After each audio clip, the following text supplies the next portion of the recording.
two sides of Africa is it is a large continent which covers the landmass of the entire world except for 2 or 3 countries, which means that we are very large, we're very diverse, and there are a lot of cultural and social issues that we need to combat. And this impacts on the infection control program. The burden of disease is huge, speaking of healthcare-associated infection in this continent. The rates of infection range between 2-fold to 20 up to 30-fold. My passion is to use the Infection Control Africa network as a tool to move forward, to make sure that in our own contextual way that we actually bring infection control to the various countries. And I'm very proud to say that it's working tremendously well. So my challenge to you is to think of ways that are totally unique, totally novel, that we can actually change the Guinness World Record on the relay to another method. Can you do that?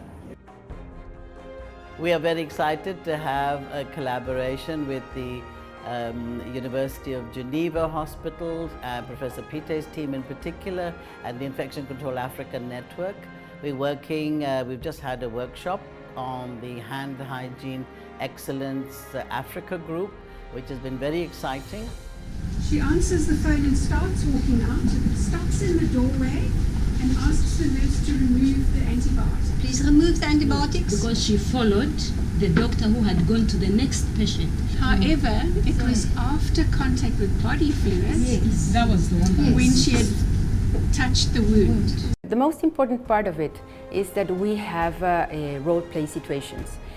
We give them either scenarios that we have created, or we ask them to create their own scenarios. And what they have to do is that they have to identify the moments where the hand hygiene action is needed. Okay, before aseptic, here.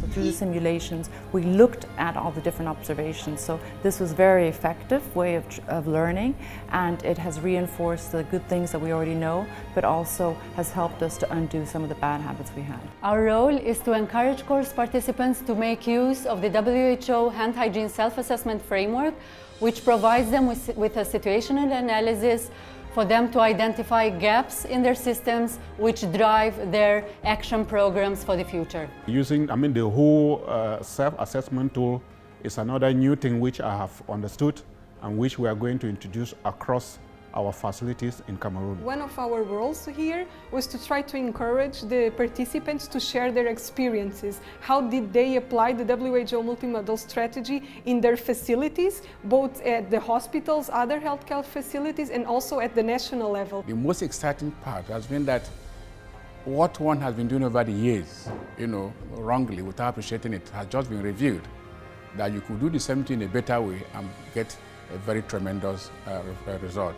So to be here and teach and help infection control practitioners to actually promote infection control and promote good hand hygiene in particular is so important. This training has equipped me better to implement hand hygiene strategies. I enjoyed sharing and learning experiences from my colleagues, and I know it's a gateway for my country. So it's quite informative to me. It's exciting. I'm happy being here.